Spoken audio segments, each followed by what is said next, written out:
धन धन सद्गुरु तेरा ही आसरा। इसी प्रकार जब हजूर महाराज जी 5.5 वर्ष की आयु में यहाँ नामदान प्राप्त करने आए तो अंतर्यामी दाता परम पिताजी ने इन्हें खुद आवाज़ लगाकर कहा, काका यहाँ आगे आ जा हमारे पास। अपनी कुर्सी के पास बिठाकर नामदान दिया। जबकि हजूर महाराज जी सभी दूसरे जीवों के पीछे बैठे थे। परम पिताजी ने उसी समय ही सब कुछ पूछ लिया था, नाम, गांव, पता आदि। उस वक्त हजूर महाराज जी भी अपनी पूज्य माता जी के साथ ही आए थे। पूज्य माता जी ने उस समय नाम लेते वक्त परम पिताजी से प्रार्थना की, बाबा जी यह पूज्य हजूर महाराज जी हमारी एक ही संतान है, इस पर मेहर रखना।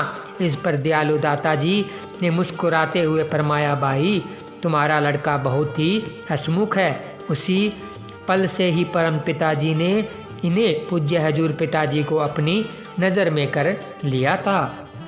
संत महात्माओं के चेहरे का जलाल हर जीव प्राणी को अपनी तरफ खींच लेता है, जिससे सभी लोग बड़ी श्रद्धा से उनकी तरफ देखते हैं। पूज्य बेपरवाह शाह मस्ताना जी के पूज्य माता जी बचपन में उनके चेहरे पर एक काले रंग का टीका लगा दिया करते थे कि कहीं उनके इकलौते पुत्र को किसी की नज़र न लग जाए। इसी प्रकार जब एक बार परम पिताजी बाल आयु बचपन में पालने में सो रहे थे तो एक साधु उनके चेहरे के जलाल को बड़ी श्रद्धा भाव से कितनी देर तक देखता रहा। और जब पूज्य माता जी ने उसे ऐसे निरंतर देखते हुए देखा तो उसी वक्त काले रंग का टीका पूज्य परम पिताजी के माथे पर लगा दिया।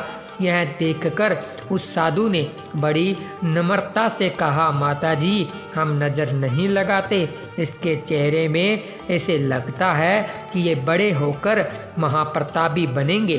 पूज्य हजूर महाराज जी के पूज्य माता जी ने भी इसलिए यह बात तब किसी को नहीं बताई थी कि कहीं किसी की नज़र न लग जाए कि पूज्य शहंशाह जी ने 3 पाव मक्खन उनके सामने खा लिया था।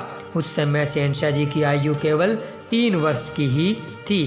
पूर्ण संत महात्माओं का हृदय रूपी बर्तन तो पहले ही तैयार होता है, परंतु मुर्शिद अपनी पारस अपनी दया मेहर से पूर्ण करता है। बहाना कोई ना कोई अवश्य बनता है।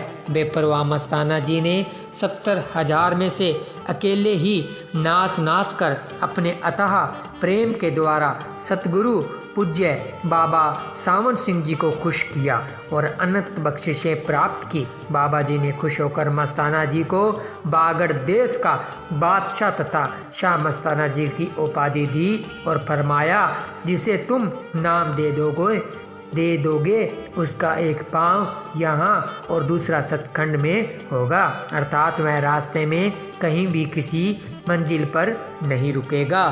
धन धन सद्गुरु तेरा ही आसरा। तो सतगुरु जी की प्यारी साध संगत जी, आप जी ने एक और रूहानी वीडियो देखा सुना तो आप सभी ने सतगुरु के ऊपर दृढ़ विश्वास बना के रखना है और सेवा सिमरन में इसी प्रकार आगे बढ़ते रहना है।